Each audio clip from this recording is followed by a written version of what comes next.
tan 30 क्या कहता है कि भाई 10/y है, this upon this tan 30, 10/y हो गया, क्योंकि ये एंगल कितना था 30 डिग्री।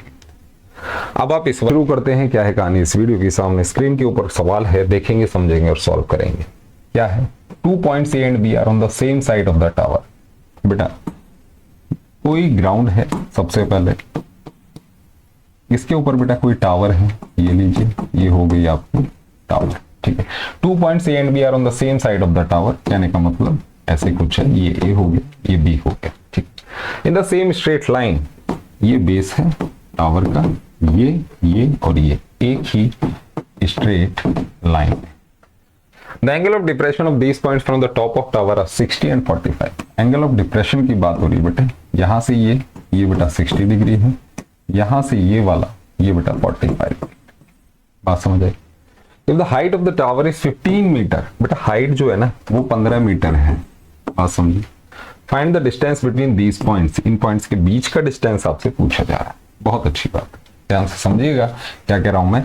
अगर ये एंगल 60 तो बेटा ये वाला 60 डिग्री, ये 45 तो ये वाला बेटे 45 डिग्री। बोलो बात समझ आती है, ठीक।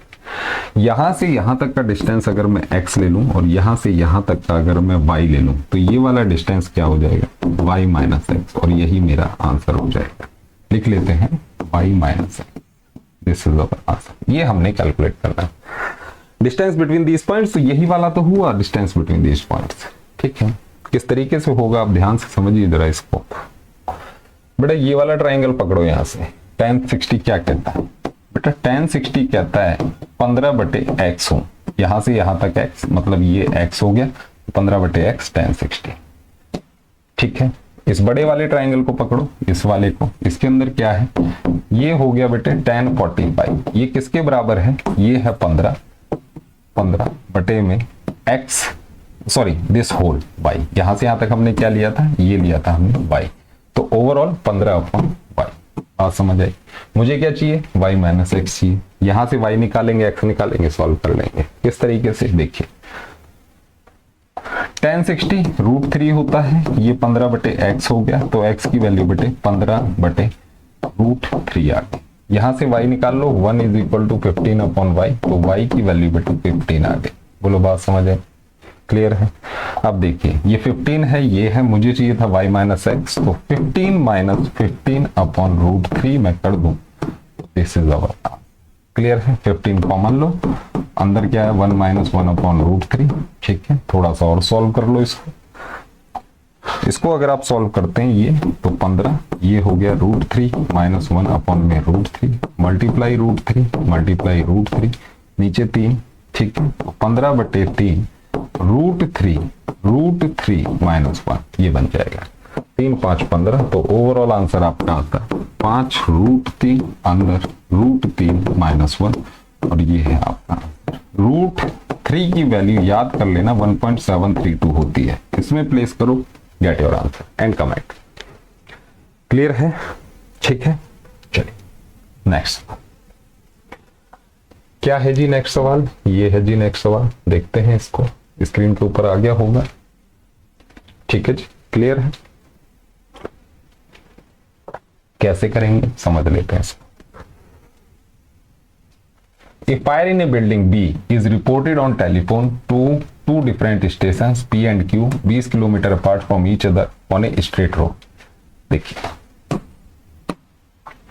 कुछ ऐसा है, ये बेटे बिल्डिंग है B, ठीक है। 2 फायर स्टेशन है, इसके अंदर फायर की खबर आई।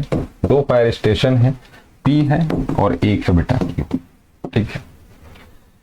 P observes that the fire a fire in a building B is reported on telephone to 2 different fire stations P and Q 20 kilometre apart from each other on a straight road। एक straight road के ऊपर P observes that fire is at angle of 60 degree. P जो है वो देखता है fire को at an angle of 60 degree, ठीक है, to the road, and Q observes that it is an angle of 45 to the road। और Q देखता है कि भाई ये जो एंगल है ये 45 डिग्री। बात समझो। Which station should send its team and how much will this team have to travel। कहने का मतलब क्या है कि कौन से स्टेशन को अपनी फायर की टीम भेजनी है और दोनों को ही इनका आपने डिस्टेंस भी बताना है कि ये कितनी कितनी दूरी पर है। एक चीज है, यहां से यहां तक आपको बेटे 20 किलोमीटर बोला जा रहा है, ठीक है, बात समझे। और कुछ इंफॉर्मेशन इसके अंदर ऐसा है नहीं। Which station should send its team, तो जो स्टेशन बेटे पास होगा उसको भेजनी पड़ेगी। हमें बस ये पता लगाना है कौन सा स्टेशन पास है। कैसे पता चलाएंगे, देखिए बेटे यहां से यहां तक मैं x ले रहा हूं, तो ये पूरा कितना हो जाएगा 20 माइनस एक्स हो जाएगा। कितनी बात समझ आती है, ये x है 20 माइनस, क्योंकि टोटल 20 था। इसे मैं बिल्डिंग को y ले लेता, ध्यान से समझ लीजिए। अब इस वाले ट्राइंगल को पकड़ो बेटा, ये क्या है, ये है tan 60, ये किसके बराबर हुआ y अपॉन x tan 60। इस वाले ट्राइंगल को पकड़ लो, ये वाला, ये कितना बन रहा है, ये है बेटे tan 45 और ये हो जाएगा y अपॉन में 20 माइनस x। बात समझ गए, क्लियर है। यहां से हम x कैलकुलेट कर लें, तो tan 45 1 होता है, तो y 20 माइनस एक्स है, तो मतलब 20 माइनस एक्स इज y। इसे ब्लॉक कर दो, ठीक है। यहां से निकाल लो, √3 is equal to y upon x है, तो √3 x इज y। ये दूसरी इक्वेशन, √3। दोनों को इक्वेट कर दो, दोनों को आप इक्वेट कर दीजिए। इक्वेट करेंगे तो √3x is equal to 20 minus x, 20 minus x. बात समझ आई, 20 माइनस एक्स इज √3x। इसे इधर ले आओ, तो √3x प्लस में x इज 20। कहने का मतलब क्या है कि x की वैल्यू √3 प्लस 1 आ जाएगी यहाँ पे, ये 20, x कॉमन लेने के बाद आपको कुछ ऐसा नजर आए। थोड़ा सा और सॉल्व कर लेते हैं, तो ये हो गया 20, नीचे √3 प्लस 1 है, ठीक है। रेशलाइज द डिनोमिनेटर कर देना, यहाँ पे 9th का सेक्शन है, √3 माइनस 1 और √3 माइनस 1 आ गए। बोलो इतनी बात समझ आती है। नीचे आइडेंटिटी लगा देना, a माइनस बी और a प्लस बी। ध्यान से देख लो यार, नोट डाउन कर लिया। तो ये क्या बन रहा है, ये बेटे 20, 3 माइनस 1 यही बनेगा भाई, √3 का स्क्वायर माइनस 1 का स्क्वायर बनेगा, 3 माइनस 1 बटा 2 आएगा, तो ये आ गया 2 और ये आ गया √3 माइनस, ये बन गया 10 और ये क्या बन गया 1.732 माइनस 1। यही होती है वैल्यू, ध्यान से देख लीजिए। इसे जब आप सॉल्व करते हैं तो 10 और ये 0.732 आ जाएगा। बात समझे, बोलो क्लियर है। अब 10 से मल्टीप्लाई होगा तो 7.32 किलोमीटर आ रही है, किसकी वैल्यू x। बात समझे, x कितना है 7.32 है। अब देखिए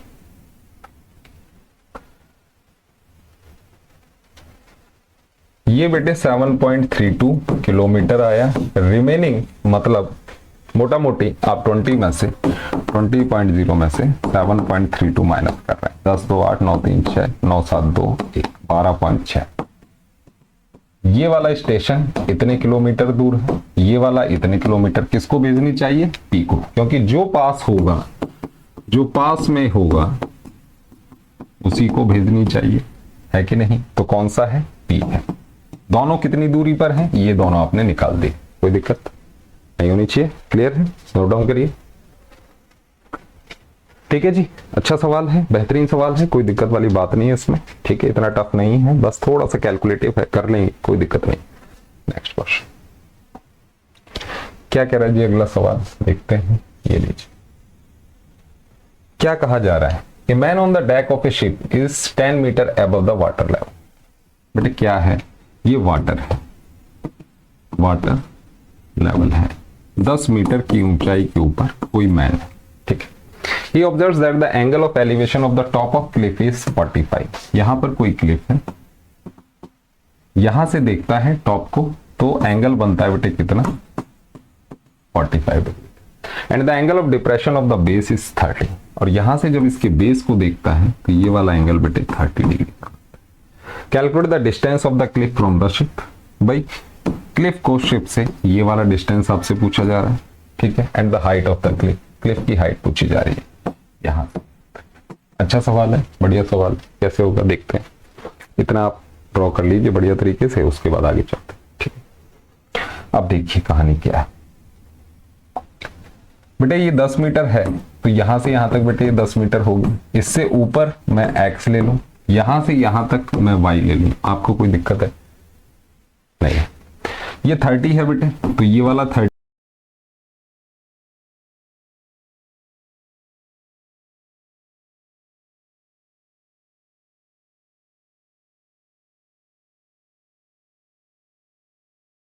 डिग्री हो गया। इतनी बात तो समझ आती ही होगी, ठीक है, बात समझ आई।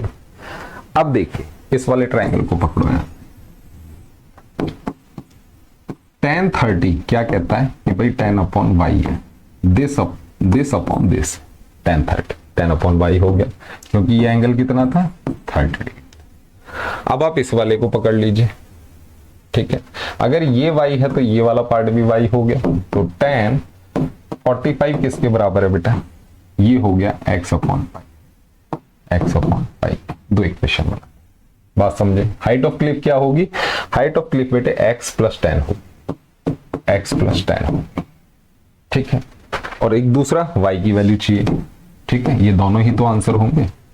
बात समझ आ रही है भाई? इन दोनों के बीच का डिस्टेंस मैंने y लिया है, तो y भी चाहिए मुझे, x भी चाहिए, निकालेंगे, यहां से निकाल लेते हैं। 1/√3 इज 10/y, y की वैल्यू बेटे 10√3, कहने का मतलब एक आंसर आ गया 10√3। क्लियर है? मीटर लगा देना साथ।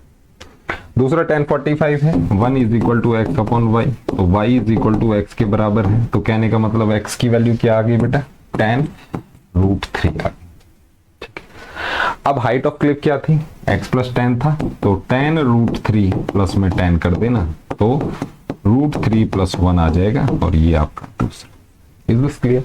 बेहतरीन तरीके से पढ़िए, अच्छा पढ़िए, ठीक है, और स्मार्ट वर्क करिए, अलग अलग ट्राइंगल लेके बैठे मत रहिए एग्जाम के अंदर, ठीक है। चलिए नेक्स्ट क्वेश्चन,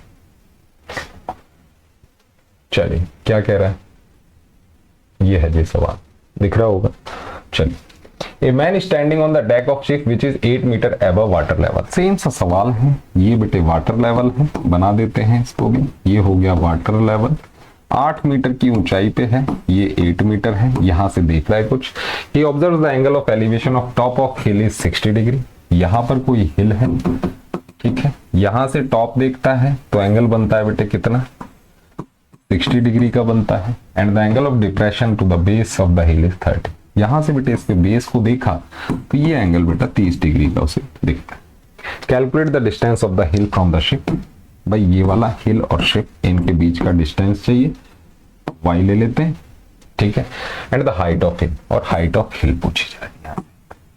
बहुत अच्छा, जैसे कि मैंने अभी आपको प्रीवियस क्वेश्चन कराया, ये 8 मीटर है, तो बेटे सीधा यहाँ पे 8 मीटर लिख दो, यहां से यहां तक 8 मीटर। ऊपर के पार्ट को आप ले लीजिए x, बोलो बात समझ आई। ये y है तो ये वाला पार्ट भी आपका y हो, दिमाग में बैठा लीजिए, खटाखट खटाखट, ठीक है। अब देखिए कैसे सॉल्व करना है। हमें दो वैल्यूज चाहिए, हमें y भी चाहिए तो y भी निकालेंगे, दूसरा x प्लस 8 चाहिए, x प्लस 8, ये दोनों हमारे आंसर होंगे, ठीक है। तो हमें कैलकुलेट कैसे करना है, बहुत अच्छे तरीके से समझेंगे। ये देखिए, ये वाले ट्राइंगल के अंदर ये 30, तो बेटा ये वाला 30 डिग्री, इसके अंदर tan 30 क्या होगा, tan 30 होगा बेटे 8/y, एक नंबर की इक्वेशन। क्लियर है? ये वाला ट्राइंगल पकड़ लो, tan 60 क्या होगा, tan 60 होगा बेटे x/y। बोलो बात समझ आई। यहां से इसे सॉल्व कर लो, ठीक है, दोनों वैल्यूज निकाल ली ना। ये इक्वेशन बना के सॉल्व करना, ये बेटे स्मार्ट वर्क के पहले ही बता रहा हूं मैं, करना सीख जाओ, बहुत इजी लगेगा मैथ। tan 30 क्या होता है, 1/√3 होता है, ये 8/y होता है, तो y की वैल्यू बेटे 8√3 आ गई। बोलो बात समझ आई। तो इसका आंसर एक तो निकल गया 8√3 मीटर, ठीक है। दूसरा tan 60 क्या है, √3 है, और ये क्या है x/y है, तो y is equal to √3y is equal to x, सीधी सी बात है, क्रॉस मल्टीप्लाई। y क्या निकाला है 8√3, इसमें प्लेस कर दो, √3 मल्टीप्लाई 8√3, ये आपका x, तो 8 3 24 मीटर, ये x है। कहने का मतलब ये बेटे 24, ठीक है, ये 8 है, तो 24 प्लस 8 32 मीटर, ये आपका दूसरा आंसर आ गया। बोलो एग्री? क्लियर? कोई लोचा पोचा कुछ भी नहीं इसके अंदर, स्ट्रेट फॉरवर्ड सटीक आंसर। देर किस बात की है, चैनल को लाइक शेयर सब्सक्राइब कर दीजिए और बेहतरीन तरीके से पढ़ना सीख जाइए। प्लेलिस्ट बनी हुई है, हर एक प्लेलिस्ट के अंदर आपको सवाल मिलेंगे, आपके कॉन्सेप्ट बिल्डिंग सवाल मिलेंगे, ये चीज ध्यान रखिएगा। तो अच्छे तरीके से पढ़िए, ध्यान से पढ़िए, बेहतरीन पढ़िए। Thank you.